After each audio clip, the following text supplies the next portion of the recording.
एक बूढ़ा आदमी राजेंद्रन जंगल में बैठकर फेसबुक लाइव शुरू करता है। वे नशे में कहता है, हमने 1985 में एक लड़की को मारा था कथोड़ू कथोरम के सेट पर, मुझे माफ कर दो। और फिर वो खुद को गोली मार लेता है। हाय दोस्तों, स्वागत है हमारे चैनल पर। आज हम बात करने वाले हैं 2025 की सुपरहिट मलयालम फिल्म रेखा चित्रम की, जिसने बॉक्स ऑफिस पर 55 करोड़ से ज्यादा कमाई की और दर्शकों का दिल जीत लिया। यह एक मिस्ट्री क्राइम थ्रिलर है जो सिनेमा की दुनिया और एक 40 साल पुराने अनसुलझे रहस्यों को जोड़ती है। आसिफ अली और अंशवरा राजन की शानदार एक्टिंग, एक अनोखी कहानी और सस्पेंस से भरा प्लॉट, एक फिल्म हर सिनेमा प्रेमी के लिए खास है। तो दोस्तों, रेखा चित्रम की कहानी शुरू होती है केरल के एक सुनसान पहाड़ी इलाके मलक्कापारा से। फिल्म का डायरेक्टर है जोफिन चाको। कहानी का हीरो है विवेक गोपीनाथ, जिसे आसिफ अली ने प्ले किया है। विवेक एक पुलिस ऑफिसर है जो जुए की लत की वजह से सस्पेंड हो चुका है। उसे सजा के तौर पर मलक्कापारा जैसे रिमोट स्टेशन पर भेजा जाता है, जहां उसे लगता है कि कुछ खास नहीं होगा। लेकिन पहले ही दिन एक सनसनीखेज केस उसके सामने आ जाता है। एक बूढ़ा आदमी राजेंद्रन जंगल में बैठकर फेसबुक लाइव शुरू करता है। वे नशे में कहता है, हमने 1985 में एक लड़की को मारा था कथोड़ू कथोरम के सेट पर, मुझे माफ कर दो। और वो खुद को गोली मार लेता है। पुलिस वहां पहुंचती है और उन्हें एक खोपड़ी और एक फाइल मिलती है। यहाँ से शुरू होती है एक 40 साल पुराने मर्डर की गुत्थी को सुलझाने की कहानी। विवेक इस केस को हाथ में लेता है। उसे पता चलता है कि राजेंद्रन ने जो कबूल किया वो कोई छोटा मोटा क्राइम नहीं था। वो बात कर रहा था 1985 की मशहूर फिल्म कथोडू कथोरम की शूटिंग की, जिसे डायरेक्टर भरतन ने बनाया था और ममूटी उसमें लीड थे। विवेक पुराने रिकॉर्ड्स खंगालता है और एक शख्स चंद्रप्पन से मिलता है जो उस फिल्म का प्रोडक्शन कंट्रोलर था।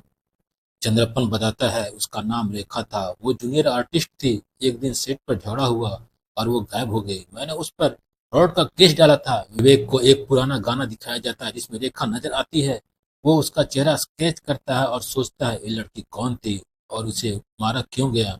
यहाँ फिल्म फ्लैशबैक में जाती है 1985 में। रेखा, जिसे अंशवरा राजन ने प्ले किया, एक सिनेमा की दीवानी लड़की है। वो ममूटी की फैन है और सपना देखती है कि एक दिन वो बड़ी स्टार बनेगी। सेट पर चुपके से घुसती है लेकिन कुछ ऐसा सुन लेती है जो उसे नहीं सुनना चाहिए था। क्रू मेंबर्स के बीच पैसे और ब्लैकमेल की बात। अब कहानी में टेंशन बढ़ती है। विवेक को शक होता है कि राजेंद्रन अकेला नहीं था, उसके साथ विंसेंट, जिसे मनोज के जैन ने प्ले किया है, एक शांत लेकिन खतरनाक शख्स है। विवेक उससे पूछताछ करता है। विंसेंट कहता है राजेंद्रन पागल हो गया था, उस रात कुछ नहीं हुआ। लेकिन विवेक पूछता है, तो ये पायल और कंकाल किसके हैं? विंसेंट का वकील बीच में आ जाता है और विवेक को ट्रैफिक ड्यूटी पर भेज दिया जाता है। लेकिन विवेक हार नहीं मानता। उसे एक गवाह मिलता है, 1985 का एक लड़का जो अब बड़ा हो चुका है और गिल्ट से परेशान है। वो बताता है, मैंने देखा था 4 लोगों ने उसे मारा और जंगल में दफना दिया। मैं छोटा था, डर गया था। फ्लैशबैक में दिखता है कि रेखा ने सेट पर एक स्कैम का पता लगा लिया था। उसने राजेंद्रन और उसके गैंग से भिड़ने की कोशिश की, लेकिन वे घबरा गए और उसकी हत्या कर दी। अब क्लाइमेक्स की बारी है। विवेक नए सबूतों के साथ केस फिर खुलता है। पुलिस विंसेंट के घर पर छापा मारती है। जंगल में एक जबरदस्त चीज होता है और विंसेंट को उसी दफन जगह के पास घेर लिया जाता है। विवेक कहता है रेखा के लिए इंसाफ मिलेगा, तुम सबके लिए। विंसेंट टूट जाता है और कबूल करता है रेखा के पास उनके क्राइम का सबूत था, इसलिए उसे हमेशा के लिए चुप कर दिया।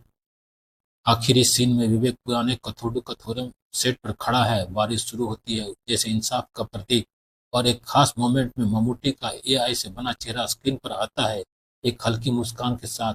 ये सीन सिनेमा को एक ट्रिब्यूट है जो कहता है कि फिल्में सिर्फ कहानियां नहीं बल्कि इतिहास का हिस्सा होती है। तो दोस्तों, रेखा चित्रम एक स्लो बर्न थ्रिलर है जो सस्पेंस और इमोशन का शानदार मिश्रण है।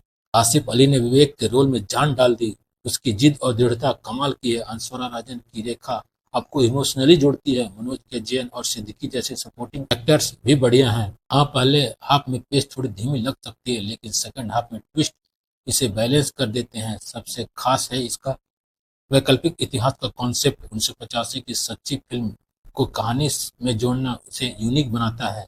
कुल मिलाकर रेखा चित्रम एक मस्ट वॉच फिल्म है, खासकर अगर आपको मिस्ट्री और सिनेमा की कहानियां पसंद है। ये फिल्म आपको सोनी लिव पर मिल जाएगी